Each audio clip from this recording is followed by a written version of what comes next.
It's like sitting in the mastermind chair here. My history in the town, I was born in 1952, which is 72 years ago. Been in the town all my life and not ventured far outside the town.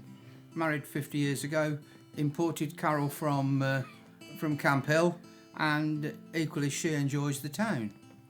Started my schooling, was all through the Atherstone schools, and finished at what is now the QE, but the old school there. And then went to Nuneaton Tech, studying engineering, and all my working life I was in body engineering for various, or probably most of the car manufacturers, certainly this country, and some spread farther afield. What started my sort of career, if you like, in other things was back in 2002-3, I think it was. There was an episode of topple testing in the town. This is where they tested all the memorials down in the cemetery and pushed a load over. My father's being one, and the memorial was 11 months old.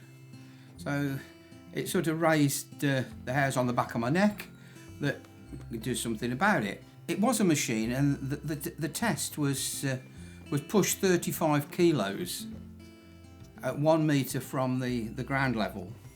My father's memorial was only 22 inches high, which was nowhere near high enough.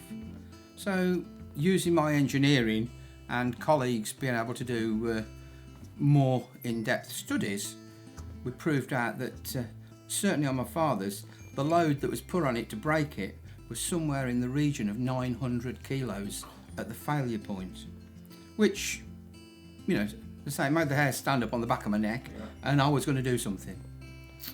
Myself and Councillor Clues, we set up a meeting in Atherstone, Denise Clues, and to this day it is still the biggest meeting that's ever been in the town, because we had to abandon the first one, and the second one was in the Memorial Hall, and we rammed it.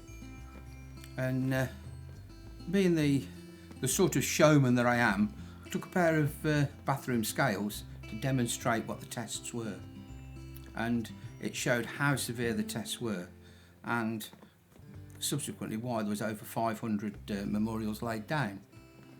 We took it on, and we actually received, I think it was something in the region of £16,000 from Atherstone Town Council at the time to re-erect a load of the memorials, but we could only re-erect the ones where we could contact the owners and subsequently pay for it to be re-erected. To this day, unfortunately, some of them are still lying down, but it's the ones that you couldn't identify the owners, because you could only do stuff to people's property if they give you permission.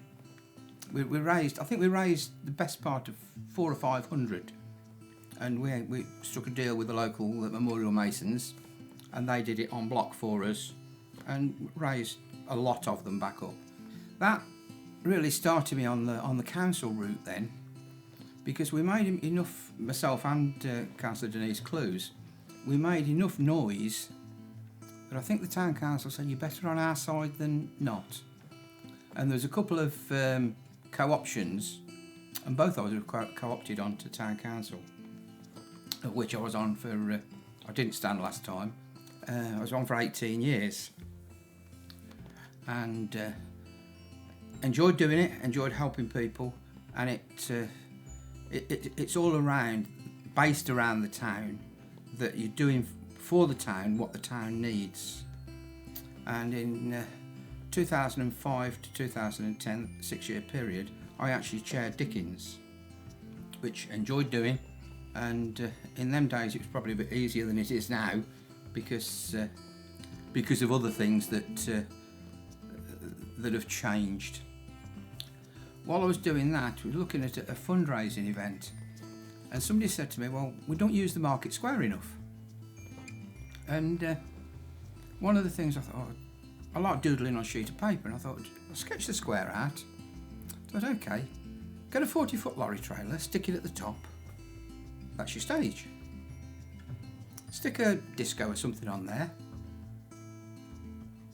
and the pubs around the square serve the alcohol, and away you go. The first one, it got probably 500 or 600 people, and all we had was a disco on the stage. And there was lots of comments. Yeah, could you do one every month? No, but I did then up it to 2 a year, and we did in total, I think it's 21 or 22 events. And some of the acts that we had on, like Beatles tribute and ABBA tribute and Elvis tributes, you know, were, I mean, if you look at the ABBA one, we was paying nearly £1,500 for the acts. So there were top line acts, and we reckon there's 2,000, 2,500 people in the square on a Saturday night, and it went really, really well. And it reached a point where, as I was getting older, that we used to do it on a Saturday and then clear up on a Sunday, and I just physically couldn't do it. And unfortunately, that fell by the wayside. COVID didn't help, but it fell by the wayside. I've still got all the posters around my office at home with the acts that were on. And as I say, unfortunately, it fell by the wayside, but some really good memories. Since then, obviously, I've not stood for the town council. I did my 18 years on that, and I've pulled back from that now. But I've done 9 years so far on the Borough Council, which I continue to do. And the thing that I like is actually helping people in Atherstone. The Borough Council is a bit further spread, but primarily my heart's in Atherstone. I love Atherstone. I was born here, I'll die here, and Atherstone is my focus.